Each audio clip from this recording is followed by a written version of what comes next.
Bonjour, bonjour chers amis, je suis Gaïa Esaü, responsable de la maison d'édition Geekes, une maison d'édition d'une Afrique amoureuse de lecture.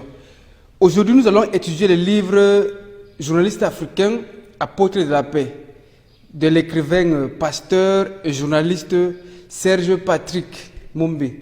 Le livre Journaliste africain, apôtre de la paix de Patrick Serge Mumbe explore le rôle crucial du journaliste africain dans la construction et le maintien de la paix sur le continent.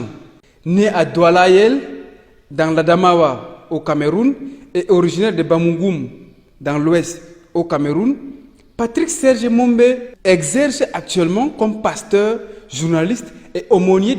Son livre offre une réflexion profonde sur le rôle crucial et essentiel des médias dans la construction d'une Afrique pacifique et prospère. Voici les grandes thématiques de son ouvrage. L'ouvrage plonge le lecteur dans un monde de mutations technologiques et communicationnelles. Les nouvelles technologies de l'information et de la communication ont transformé notre planète en un village interconnecté. Cependant, cette évolution a un double tranchant. Elle peut contribuer à la cohabitation pacifique ou à la destruction.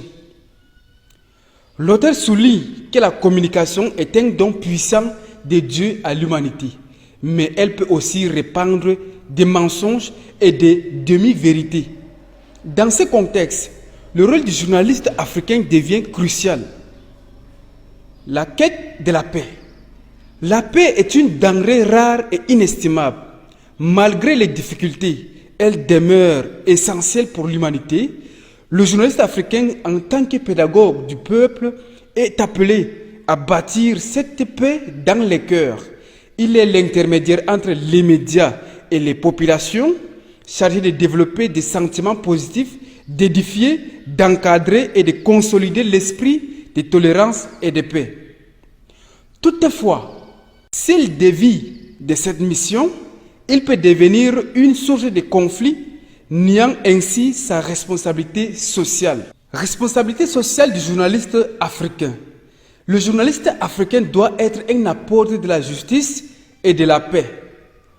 L'auteur pense que sa déontologie et son éthique guident son travail. Respecter la vérité et la vie privée est essentiel. Il doit être un artisan incontournable de stabilité sociale.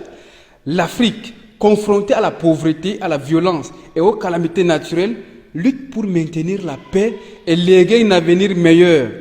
Le journaliste africain, quatrième pouvoir, est un acteur déterminant dans ce projet noble. Les médias comme instrument de vie.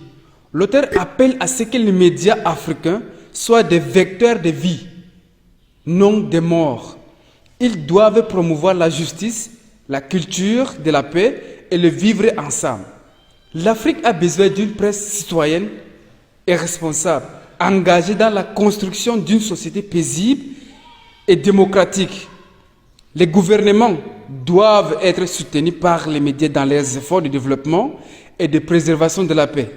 Le journaliste africain n'est pas un ennemi de la paix, mais un partenaire essentiel. Protection des journalistes africains, voilà le thème qu'il traite également dans son livre. L'auteur exhorte à protéger les journalistes africains. Ils évoluent souvent dans des conditions difficiles, sous la menace permanente. Ensemble, nous devons œuvrer pour qu'ils ne soient ni arrêtés, ni méprisés, ni humiliés. La profession de journaliste ne doit pas être ternie. Le dialogue, le pardon et la vigilance sont nécessaires pour préserver leur liberté et leur sécurité. En somme, journaliste africain apôtre de la paix est un plaidoyer pour une presse africaine engagée, solidaire, respectueuse des droits de l'homme, contribuant à un continent fort, uni et pacifique. L'auteur appelle à la neutralité, à la prudence et à l'équité dans le traitement des informations par les journalistes africains. Ils doivent être des apôtres de la paix positive et durable, contribuant ainsi au développement et à la prospérité du continent. Merci infiniment, chers amis, d'avoir écouté cette analyse littéraire de la semaine. Je suis Gaïa Esaü, responsable de la maison d'édition Geekes, une maison d'édition d'une Afrique amoureuse de lecture.